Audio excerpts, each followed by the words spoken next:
आप सभी को नमस्कार। मैं आचार्य दीपक सिंह जी आप सभी लोगों का स्वागत करता हूं, जितने भी मेरे प्रिय दर्शक हैं और जो मुझे सुनते हैं, जो हमसे जुड़े हुए हैं, उन सभी के लिए मैं कुछ विशेष आज लेके आया हूं। और मैं बहुत चीज़ आज चर्चा पे करूंगा, उन लोगों के समक्ष मैं रखूंगा।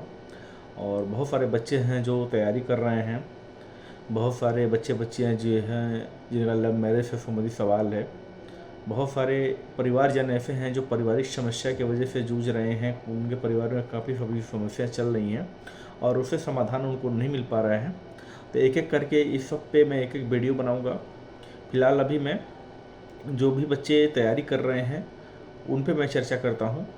तो उन सभी बच्चों को सबसे पहले तो मैं ये कहूँगा कि सभी बच्चे जो भी तैयारी कर रहे हैं, जिस भी एग्ज़ाम की तैयारी कर रहे हैं, कंपटीशन एग्ज़ाम की, चाहे जो बच्चा यूपीएससी की तैयारी कर रहा है, एसएससी की तैयारी कर रहा है, या किसी भी वनडे एग्ज़ाम की तैयारी कर रहा है, क्योंकि जहाँ तक मेरा नॉलेज में जानकारी है कि बहुत सारे जो कोचिंग का हब अगर मैं देखूँ तो मेरे नॉलेज में जहाँ तक है, जैसा कि लोग मुझे बताते हैं कि दिल्ली में कोई मुखर्जी नगर जगह है, वहाँ पे बच्चे ज़्यादा तैयारी करते हैं, इलाहाबाद में करते हैं जो आज प्रयागराज है, और पटना जैसे जगहों पे लोग बच्चे तैयारी करते हैं, राज्य की जो राजधानी है वहाँ पे जाके तैयारी करते हैं।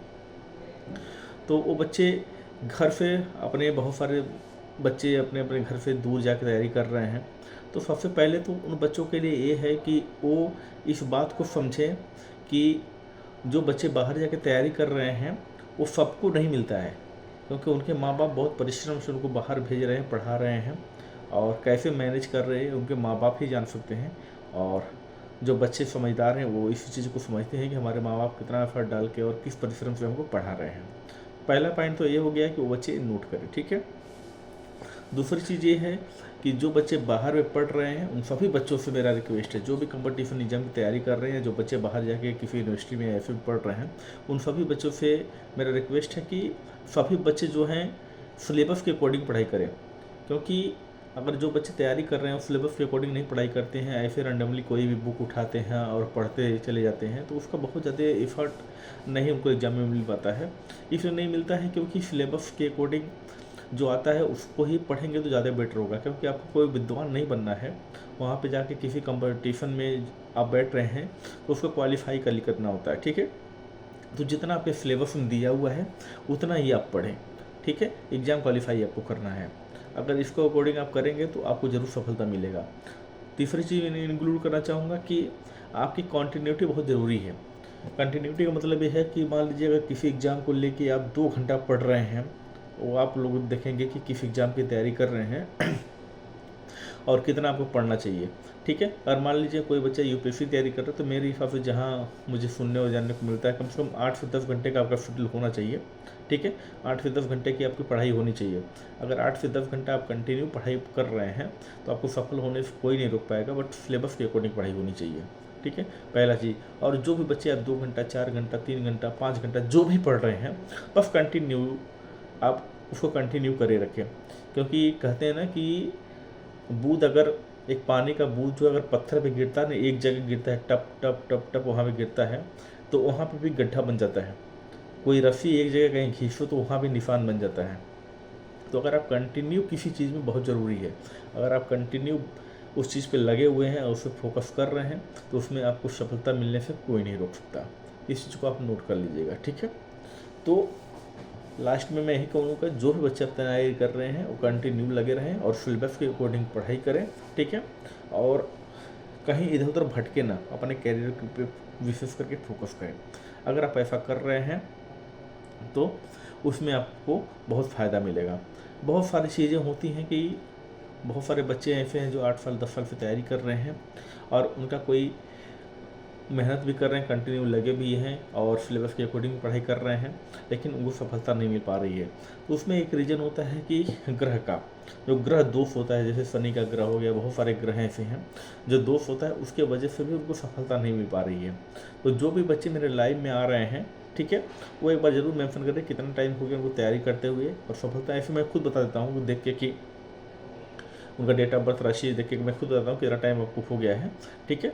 लेकिन मैं सोच रहा हूँ कि अब उन पे अगर कोई ग्रह, लेकिन लाइव में एक होता है ना कि बहुत सारे बच्चे जो हैं कि लाइव में 5-5, 6-6 हज़ार मेरे लाइव में लोग आ जा रहे हैं। अब उसमें क्या होता है, 1 घंटे का लाइव मेरा होता है और इतना पॉसिबल नहीं हो पाता है क्योंकि बहुत सारे कमेंट उसमें चलते रहते हैं बहुत तेज़ी से, ठीक है, तो पॉसिबल नहीं हो पाता है।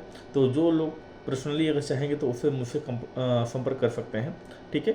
लेकिन फिर भी मैं कोशिश करूंगा कि जो भी ग्रह दोष हैं और जो बच्चे काफ़ी परेशान हैं, अगर 8 साल 10 साल से उनको सफलता नहीं मिल पा रही है तो वो ज़रूर बताएं कि गुरुजी मुझे इतना टाइम हो गया तो सफलता नहीं मिल पा रही है, उनके प्रॉपर क्या ग्रह है और उसका क्या निदान हो सकता है, उसको मैं उन लोगों को बताना शुरू कर दूंगा, ठीक है, कि आपको क्या करना चाहिए, क्या पूजा पाठ करना चाहिए, या कैसे ग्रह कटेगा और आपको सफलता कैसे मिलेगी, ये सब चीज़ को मैं इंक्लूड करूँगा। तो ये हो गया जो तैयारी करने वाले बच्चे हैं उनके लिए, ठीक है।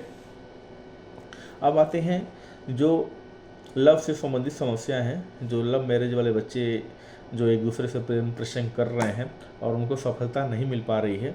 तो सबसे पहले तो मैं ये कहूँगा कि लव का मतलब होता है प्यार, जैसा कि आप लोग जानते हैं, ठीक है। अगर आप एक दूसरे के प्रति प्यार कर रहे हैं, प्यार में विश्वास रख रहे हैं, ठीक है, तो इसमें जो है एक दूसरे पर विश्वास होना ज़रूरी है। पता चला कि आप किसी से प्यार कर रहे हैं, एक तरफा प्यार है और दूसरा बंदा आपको चीट कर रहा है, तो इस चीज़ से भी आप बहुत धोखा खाते हैं। अगर आप किसी रिश्ते में जा रहे हैं तो उसको बहुत अच्छे से समझें ताकि हमारे रिश्ते में मजबूती आए, ठीक है। अगर आपके रिश्ते में मजबूती है, आपको सफलता फिर भी नहीं मिल पा रही है, तो बहुत सारे ऐसे उपाय होते हैं जो मैं आपको बताऊंगा, ठीक है। फिलहाल अभी इस वीडियो में मैं ऐसे नहीं बोल सकता, वो पर्सनली गाइडेंस होता है, उसको मैं बताऊंगा कि उससे आप करेंगे तो उसमें आपको ज़रूर सफलता मिलेगा, ठीक है। तो बहुत सारे ऐसे बहुत सारे पूजा पाठ होते हैं, बहुत सारे उपाय होते हैं जो आपका प्रेम प्रसंग सफल बन जाएगा। तो उसमें आपको निडर होके आप अपनी विश्वस्तता को बनाए रखें अपने प्यार में और एक दूसरे पे विश्वास करें, आपको प्रेम प्रसंग आपका जो वो ज़रूर मिलेगा, ठीक है। बस मैं इतना कहना चाहूँगा कि कोई बच्चा जल्दबाजी में कोई गलत कदम ना उठाए और हमेशा माँ बाप के अगर सहयोग से आपका लव सफल हो जाता है तो इससे अच्छी बात कोई नहीं है, ठीक है। किसी माँ बाप को या लड़की या लड़का के किसी के पक्ष के माँ बाप को दुखी आप करके और अपनी शादी करके आप कर रहे हैं तो ये गलत बात है, ऐसा नहीं करना चाहिए, ठीक है। बाकी आप कैरियर में आगे बढ़ें, मेहनत करें और कोई भी समस्या हो रही है तो मैं लाइव में आता हूँ, आप वहाँ पे अपना विषय रख सकते हैं और लाइव में हम कोशिश करेंगे कि हर चीज़ का निदान उसमें निकाला जाए। बाकी और कोई समस्या आप लोगों को होती है तो डेली की तरह मैं जब लाइव आता हूँ तो उसमें आप लोग समस्या को आप रख सकते हैं, उसमें आपका समाधान किया जाएगा।